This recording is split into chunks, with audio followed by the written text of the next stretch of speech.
Buenos días.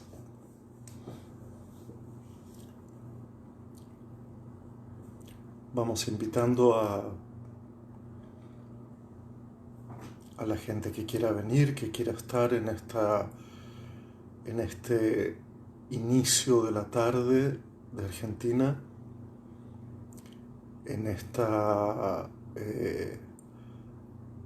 tarde de España, en esta media mañana de México. Mientras los vamos esperando, junto con las amigas y amigos de la editorial Vaso Roto que están en este momento apoyándome desde México. Esperaremos 2 o 3 minutos para comenzar, agradeciéndoles de antemano la presencia y este reencuentro con mucha gente después de los lunes de conversaciones que he tenido el gusto de protagonizar. En muy breve comenzaremos.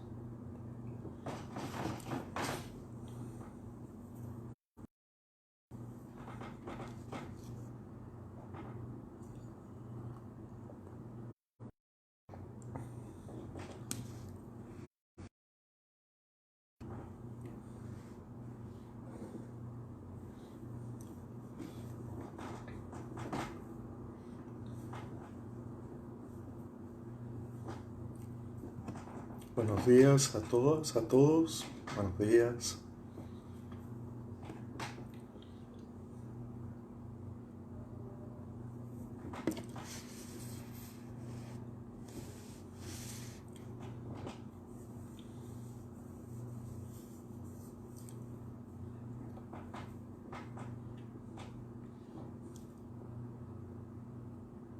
Un gusto verles, un gusto saludarles. Espero que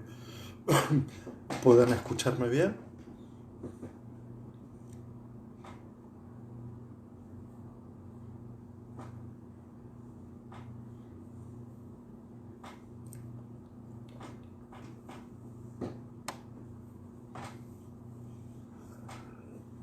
Voy a esperar la señal de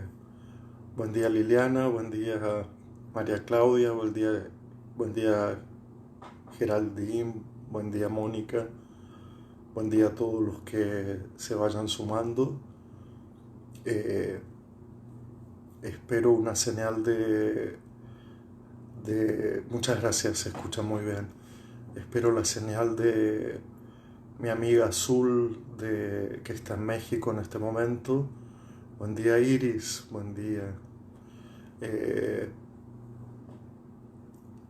me mandará por WhatsApp la señal de que gracias Eva, gracias Alejandra por estar aquí, Marcela, Sonia, un gusto saludarlas de verdad. Cuando Azul de Vaso Roto me lo diga, comenzaré con mucho gusto una exposición, una conversación de no más de 40 minutos, que es lo estimado por la editorial, para, para hacer, bueno, una suerte de presentación, pero no en el sentido estricto de la palabra, sino sí para presentar, para hacer presente un texto que fue publicado el año pasado por esta hermosísima editorial, de la cual ahora les hablaré, que tiene sede tanto en México como en España. Hola Pau, hola Leticia, desde Toulouse. Bueno, qué gusto. Espero que estén bien por allí también. Así que bueno, me propongo, siendo las 13:05, comenzar con esta presentación que se hace desde la página Olamir, desde la página de Vaso Roto, y les cuento un poco 2 o 3 detalles, 2 o 3 cuestiones que me parece que me ayudan a introducir algunas cuestiones. Vaso roto, ayer me hacían una broma sobre el vaso roto. Vaso roto toma su nombre de dos construcciones poéticas, de dos textos poéticos, una de un poema de James Merrill y otra de un famoso poema de Hölderlin, el poeta alemán, cuando dice aquello de dejad que la vasija rompa el vaso para que todo lo divino se convierta en cosa humana, ¿no? De ahí toma esta editorial su nombre, un nombre muy curioso, muy bonito por otro lado, eh, dirigido por una excelente poeta y una gran traductora que es Janet Lozano, con la que comparto en primer lugar una pasión exacerbada, yo diría una pasión como todas las pasiones desordenada por la escritora y poeta italiana Alda Merini. De hecho, yo conocí a Janet eh, primero por su infinita traducción de Alda Merini. La editorial Vaso Roto tiene toda la obra poética preciosa de Alda Merini y también tiene una de sus autobiografías, Delito de Vida, una de las autobiografías de Alda Merini. La otra autobiografía de Alda Merini está en Mármara Ediciones de Madrid también, a la que tuve el gusto de traducir. Y compartimos ese amor confeso, ¿no? Ese amor eh, eh, de adoración, de infinita gratitud por Alda Merini. Así en parte nos conocimos a propósito de un libro de Alda Merini que Vaso Roto publicó, que se llama Padre Mío, del cual yo tuve el gusto, la suerte de hacer el prólogo a pedido de Janet. Y luego surgió la posibilidad de escribir mi propio libro para esta editorial. Una editorial que tiene como eje central, a mi modo de ver, un cuidadoso repertorio de la poesía universal, un muy cuidadoso, muy precioso, muy prestigioso catálogo de poetas de muchas partes del mundo. Vean ustedes el catálogo si quieren. Y hay una dificultad desde hace algunos años para su llegada completa a la Argentina en particular, por las razones de importación, valores, el precio del euro, el precio del peso, lo que hizo que justamente al salir mi libro con ellos no hubiera la posibilidad inmediata de importación del libro, y eso hizo con que el libro no pudiera ser, no tuviera su lugar en el país. Y bueno, con un cierto dolor o con una cierta insatisfacción de mi parte de no poder compartir el esfuerzo y el trabajo y la alegría, por supuesto, de haber hecho un libro en una editorial que, les confieso, yo soy poco autorreferencial, pero en este caso tengo que decirlo, en una editorial con la cual yo mantuve y mantengo, pero mantuve sobre todo una relación de niño, de niñez, de esa idea de expectante de cuando se haga, me gustaría publicar en esa editorial. Eh, claro que ya soy grande, claro que he podido hacerlo de alguna manera, sin artificios, sin imposturas, fue una invitación, fue producto de una relación de amistad. Y eso hace con que uno se encuentre con la curiosa sensación de haber cumplido una suerte de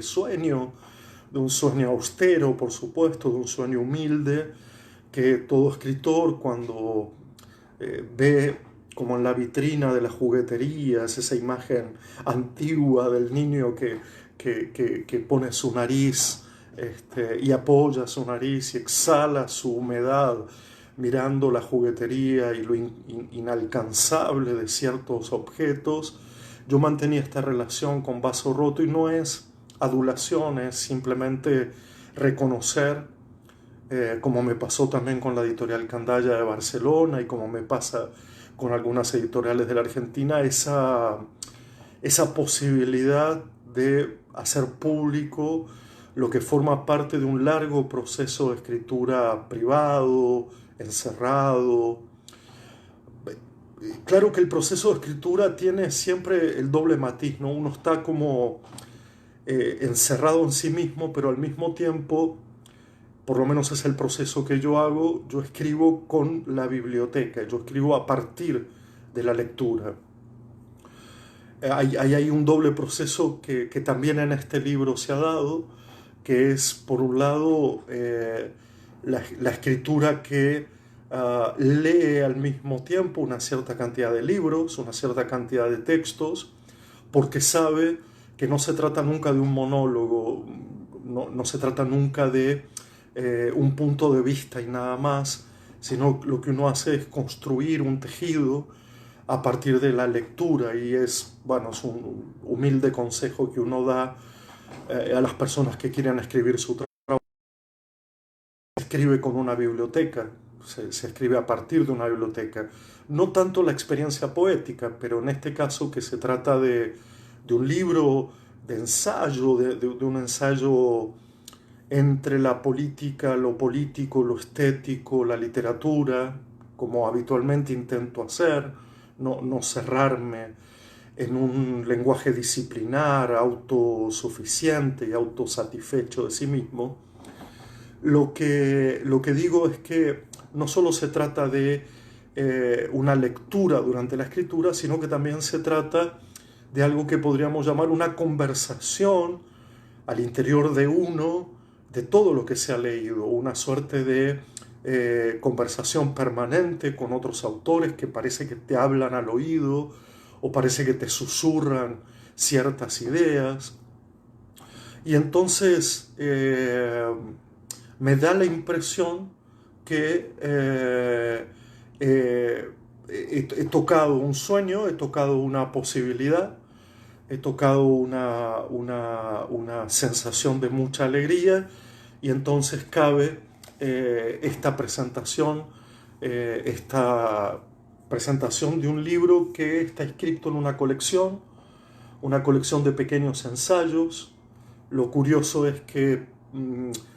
para publicar en esta colección el pedido editorial es de ceñirse a ciertas reglas de extensión, ciertas reglas de la utilización del lenguaje, lo que es una tarea interesante para quien cree que escribe o que ya escribe, y es que haya un conjunto de reglas determinadas para construir un texto, y en este caso es básicamente una idea de extensión, de que los ensayos no jueguen más allá de una cierta cantidad de páginas, una cierta cantidad de caracteres, que sepan buscar la unidad, la concentración, la contracción del texto para poder, y este es el ejercicio, darle vueltas, instalarse en un laberinto sin pretender la salida por arriba, instalarse en un laberinto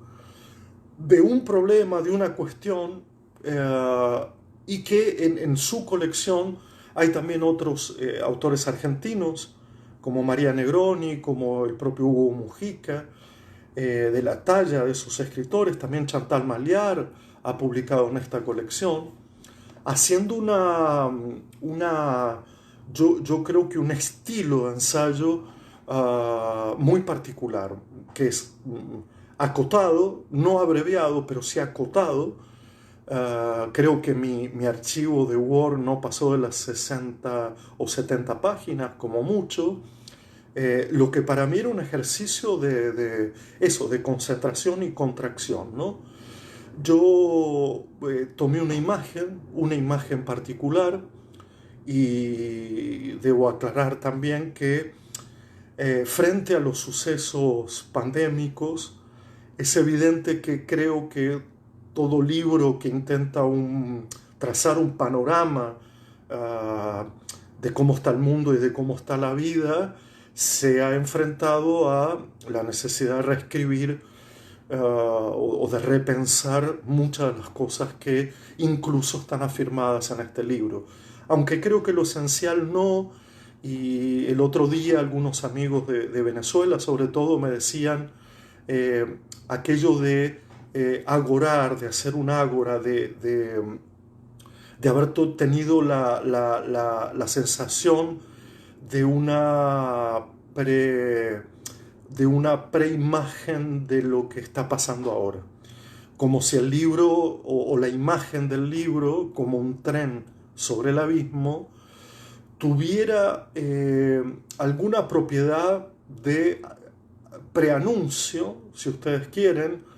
Claro que no por mi lucidez, claro que no por algo virtuoso personal, pero sí por un malestar colectivo a propósito de el límite en el que el mundo rozaba, tocaba su autodestrucción, y la pregunta sobre lo que yo creo es la pregunta por la vida, en una curiosa separación entre mundo y vida. Vamos por partes, a pesar de que el tiempo no es mucho, pero me gustaría como hacer una secuencia de cómo imaginé este libro y cómo lo pensé, y del enorme apoyo que tuve de la gente de la editorial para ir articulando estas ideas, porque el libro nace de una imagen poética de una poeta rusa que amo profundamente, que es Ana Akhmatova, y esa imagen que Ana Akhmatova tiene es en un libro llamado El Instante Maravilloso, y que comparto con ustedes el fragmento del poema que da inicio a este libro y que creo que vale la pena recordar y compartir. Dice así: unos van por un sendero recto,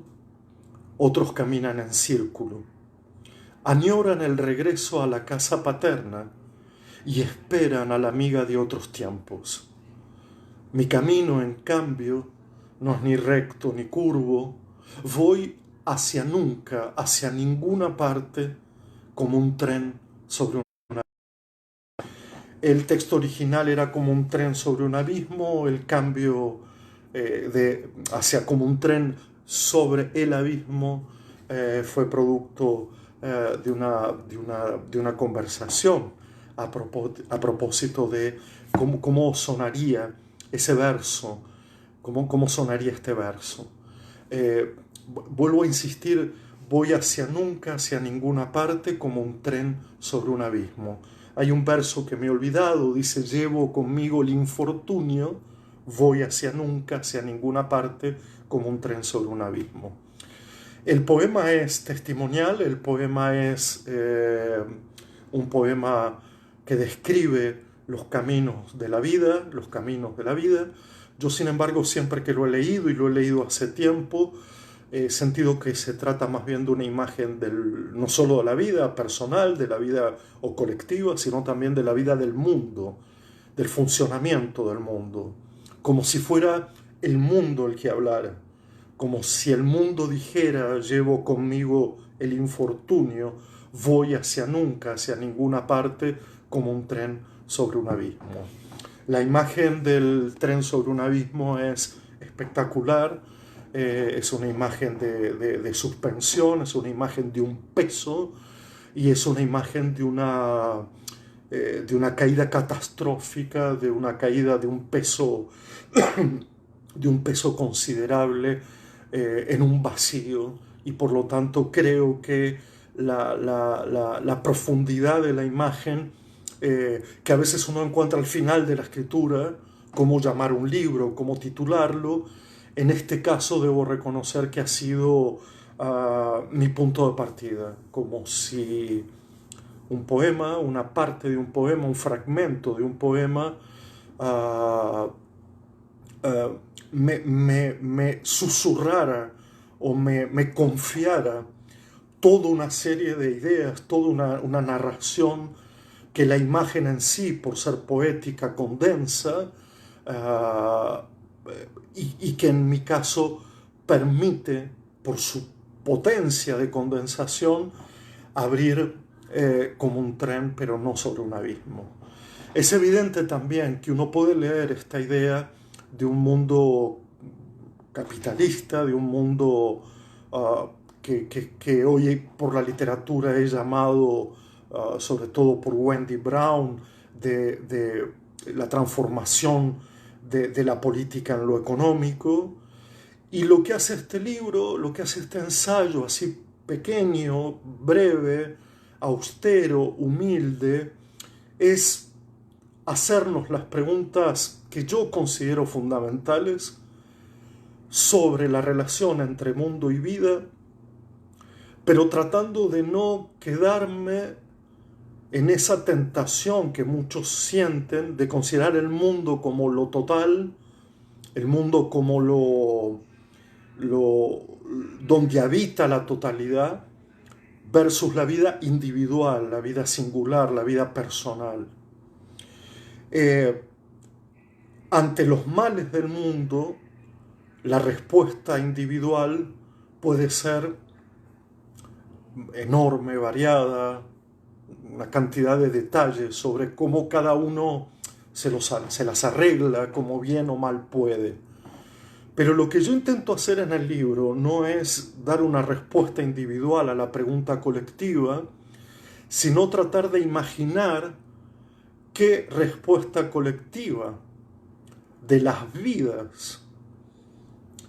pueden dar cuenta de una pregunta colectiva por el mundo. Es decir, si considerásemos que las respuestas típicas que Occidente ha dado a los males de este mundo son básicamente respuestas individuales, respuestas de cómo un individuo puede separarse, básicamente esta es la imagen, distanciarse, alejarse del mal y protegerse o autoconservarse. Mi pregunta va a ser no cómo me autoconservo, cómo me protejo, sino cómo creo espacios colectivos, cómo creo virtudes que en principio son considerados individuales, la soledad, el paseo, el caminar, la lectura, el juego, el arte, cómo esas respuestas que son consideradas siempre en un plano individual, aquella que puede liberarse del peso del mundo, cómo transformarlo de alguna manera en una respuesta colectiva. La pregunta que va a circular, la pregunta que le da sangre a este texto,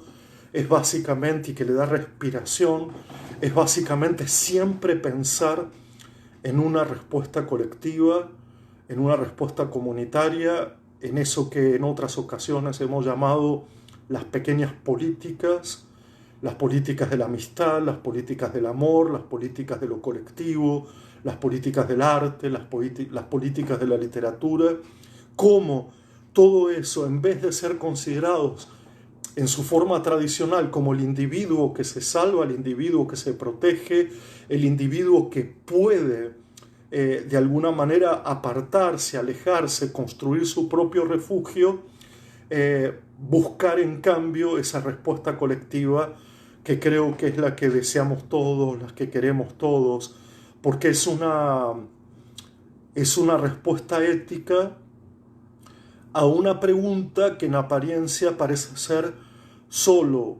política en el sentido clásico de la expresión, es decir, en el sentido de las formas de representación, organización y estructura de una sociedad, versus la idea de la politicidad o de lo político que he discutido en otros textos y en otros encuentros, y que hace que desesperadamente, solidariamente, éticamente, estemos deseando, porque esta es la palabra, el deseo de una configuración colectiva de las respuestas y no una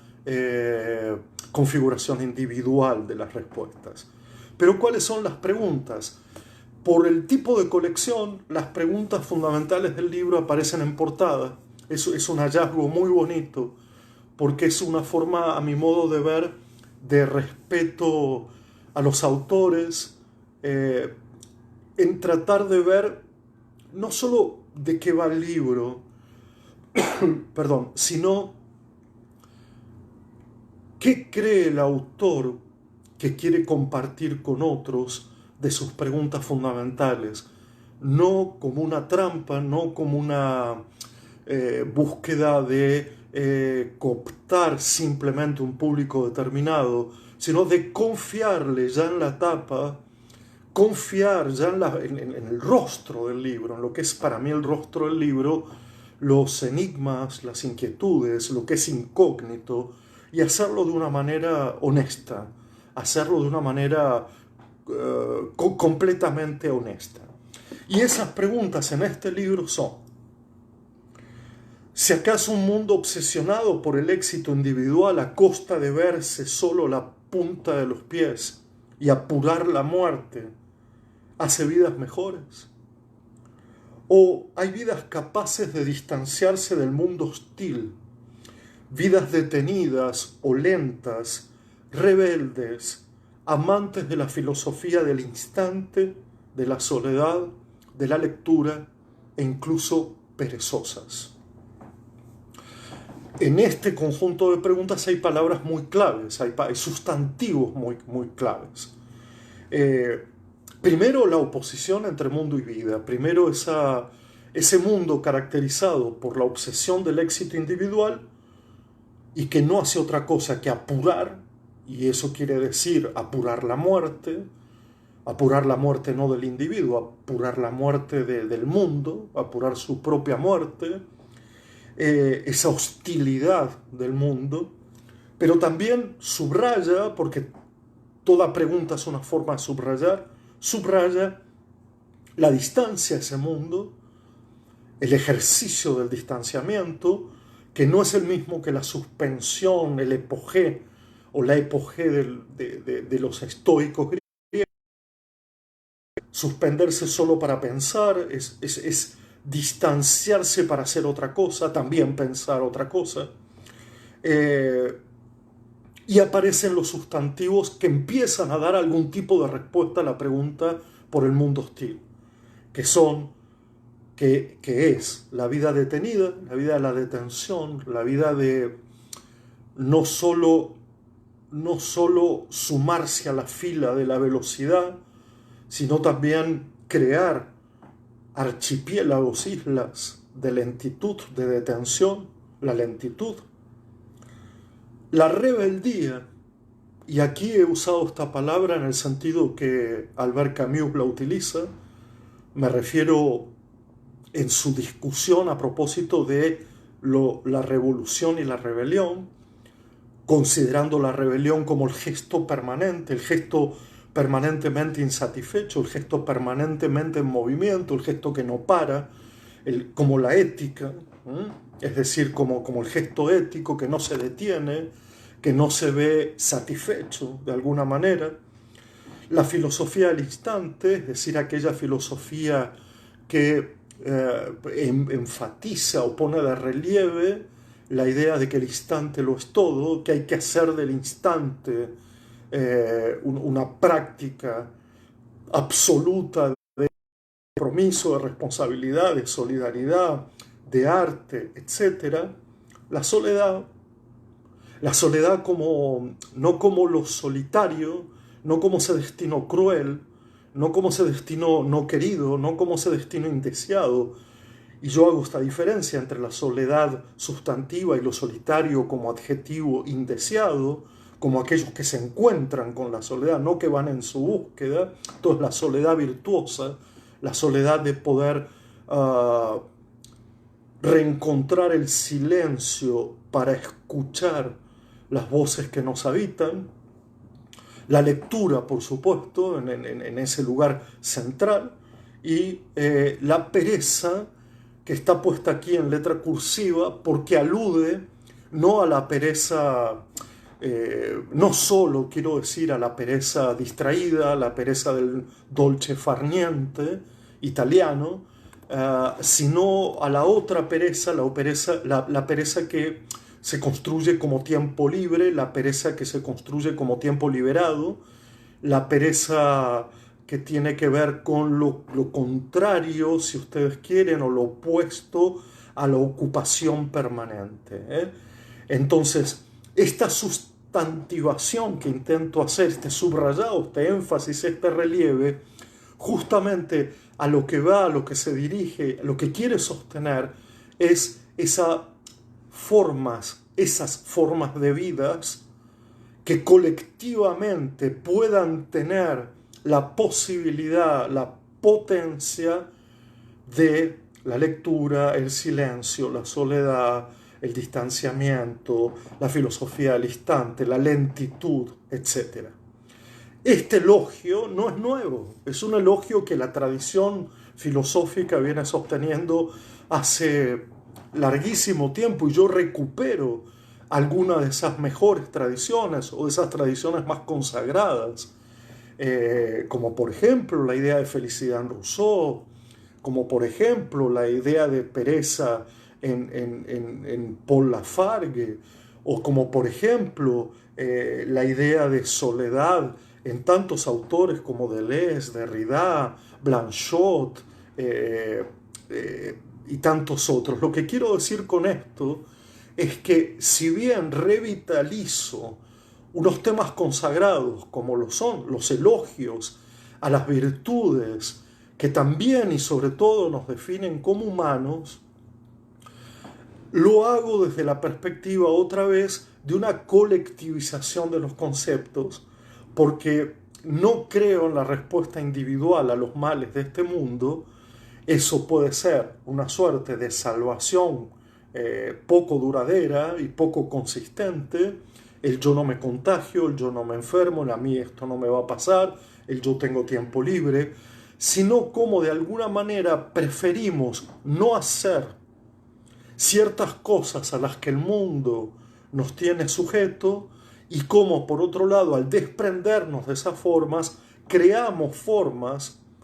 que no solo están en oposición, que es lo que algunos han entendido, no de mí, sino en general, no solo hacer la rebelión no solo contra qué, sino también es junto a quién. Y en esa rebelión lo que estoy diciendo es cómo creamos otras formas de existencia, muchas de las cuales no conversan con este mundo horroroso del capital, muchas de las cuales conversan entre sí, muchas de las cuales no se dirigen, no son respuesta al mundo horroroso, pero de alguna manera lo embellecen. No solo lo vuelven ético, sino también lo embellecen. Como decía el magnífico Pascal Quignard, refiriéndose al Albucius, aquel primer orador de la historia, de alguna manera, cómo embellecemos nuestra vida con días por venir. De alguna manera esto es lo que intento construir en este libro, en este pequeño ensayo, cuyo final, cuyo epílogo tiene que ver con un sí, una afirmación. Y eso también es rebeldía. Eso también tiene que ver no solo estar en una posición crítica que, como decía Peter Sloterdijk, produce una forma de estrés contemporánea, porque no solo tenemos que sostener nuestra existencia y la de los demás, sino que además tenemos que estar criticando permanentemente las formas en que nos obligan a la existencia, lo que nos deja siempre enterrados de algún modo en una forma de angustia, nerviosismo, el estrés tan contemporáneo. Y lo que estamos aquí, o lo que intento decir aquí, es que también tiene que haber un sí liviano, un sí enfático, por supuesto, pero liviano, ligero, que da cuenta de ese otro mundo a partir de otras vidas y que deja en suspenso por dónde comenzar. Si se comienza por otras vidas que hagan otro mundo, si se comienza por otro mundo esperando que eso produzca otras vidas, y de pronto la pandemia en medio vuelve a poner este interrogante en el medio de si habrá otro mundo al cual debamos esperar para hacer nuevas vidas, o si es en este instante, en esta filosofía del instante, que hacemos nuevas vidas para poder hacer un mundo mejor. Bueno, esto es lo que tenía pensado. Esto es lo que quería compartir con ustedes. Esto es lo que de alguna manera se refiere un poco al libro y a una historia de un libro que no tiene un sesgo de oportunismo, y eso lo quiero remarcar. Si hay algo que no forma parte de mis hábitos en este mundo horroroso de vidas que tienen que ser mejores colectivamente, es tener mucho cuidado con esa idea de oportunidad. Y quiero cerrar con esto. El libro ya tiene 1 año y un poco más. Habla de aquel mundo horroroso que sigue existiendo. Habla de las vidas mejores que también siguen existiendo. No viene a entrar en un debate ni mediático ni oportunista con lo que se pretende discutir hoy en día para estar en boga y a la moda. Hago este recuerdo porque de algún modo los libros pueden pasar de largo o los libros pueden quedarse. De eso no depende la intención de una escritura, de eso depende el gesto del lector. Yo sí quiero invitarlos, porque la editorial ha hecho un esfuerzo, por supuesto, como todas, a que, ya que el libro no ha podido llegar a esta parte del mundo, hay ahora la oportunidad de conseguirlo por vía del ebook. Estamos en un momento trágico, estamos en un momento dificilísimo, pero esta es la invitación que hago junto con la editorial, que es invitarlos a la lectura y poder continuar la conversación a partir de ese sí que aparece en el Nietzsche de los últimos fragmentos, ese sí de querer decirle que sí a una forma de vida colectiva que se revele frente a un mundo de terror, a un mundo enfermo, a un mundo moribundo. Muchas, pero muchísimas gracias por acompañarme también hoy. Supongo que esta presentación que he tratado de hacer lo entiendan como una invitación a la lectura, y supongo también que este video quedará guardado en algún lugar de este espacio-tiempo tan raro llamado Internet. Gracias de corazón. Hasta pronto.